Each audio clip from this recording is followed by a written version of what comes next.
Hello, everybody. Welcome to Streetlight Babble, where we'll be doing a Star Wars debate. Exactly. Today, my good friend Chris and I are going to be talking about our good friend George Lucas, who many people attribute to the success of the Star Wars franchise. And while I do believe there was some creative talent there, he's also a bit of a kook. A lot of different problems across the board, which we're going to be touching on today. And I don't really think he deserves the credit that he is attributed to. Well, you see, although he is a bit of a weird guy, I think it's from the weirdest among us that come our greatest inventions. Nikola Tesla, for example, created pioneered radio, alternating current, and he had a bunch of weird hang-ups about women with earrings and the metal things. I don't know, but it's something that's consistent amongst us. There's always the strangest amongst, and I think that George Lucas did create one of the best box office hits I'm going of. to stop you right there. One of the biggest box office hits. Many people know that George Lucas wrote and directed Star Wars A New Hope. But there were a lot of problems in the budget department, costuming, character direction, lots of problems across the board. As a matter of fact, the original cut of the movie before it was saved on the editing floor was considered to be unviewable. And they loved it so much that they actually gave the next two movies away to other people and just slapped George with a producer I credit mean, instead. you could attribute that to budgeting constraints among other things, but I can see your point there. I guess maybe. Exactly. And they gave Empire to Irvin Kershner and Return of the Jedi to Richard Marquand. I personally think Empire's the best. Chris, you think Return of the Jedi is the best, but Penultimate battles, baby. It all comes together in the end. exactly. So beautiful. Exactly. So the later two movies, by the two of us, are regarded as better than the original building block that was established in A New Hope. Indeed. There were less problems on set, less vision of George that went forth, which kind of caused a little bit of a stir in the back of old George's brain to the point of where he decided to create the special editions. For those of you who don't know, the special editions were when Lucas kind of went a bit off the rails and starting in the mid 90s going forth into even modern day.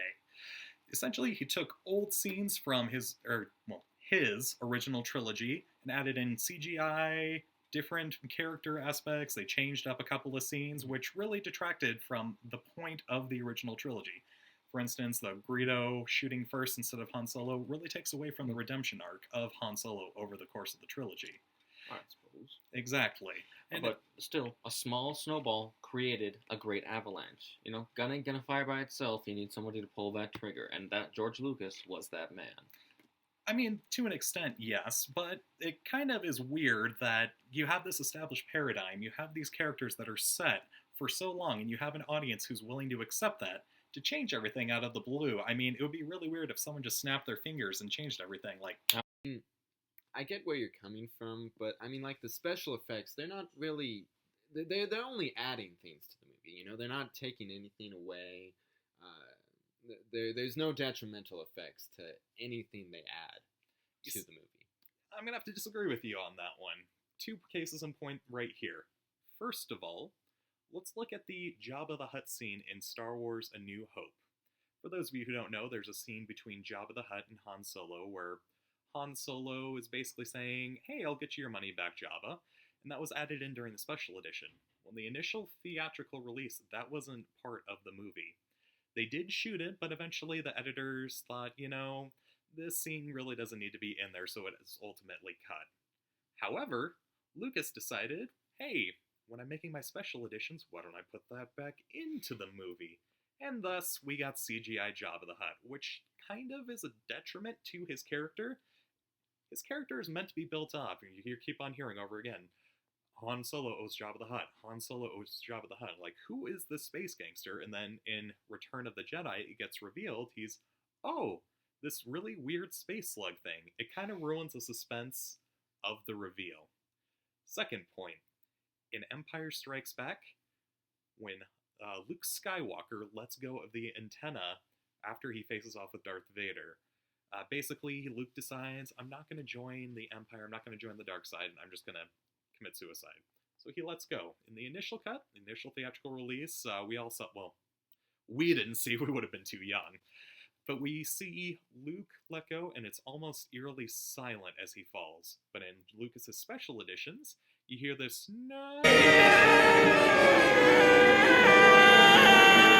that they made Mark Hamill re-record years later, which, to be fair, Lucas did in another edition take that back out because he realized it didn't play well.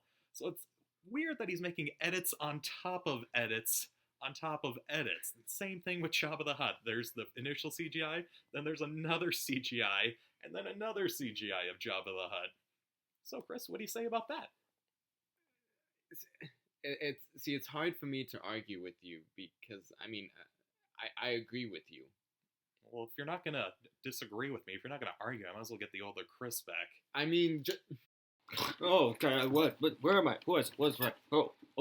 Hey there. Hey, how's it going? Let's So Star Wars. So Star Wars. Star Wars. Chris, now is your opportunity. Convince me. Why should I care about the prequels? Why should I care about what George Lucas made?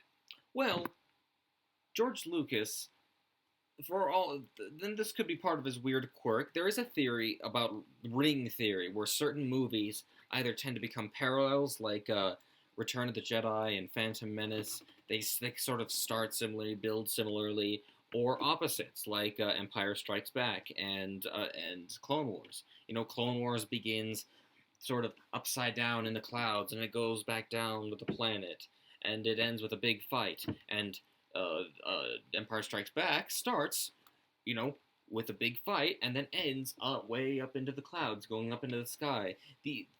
For some reason, all these sort of narrative and thematic storytelling devices tend to match up quite perfectly with this ring theory, which is a very old storytelling device. And some people like to posit this as the reason that the prequels are actually somewhat, smart movies.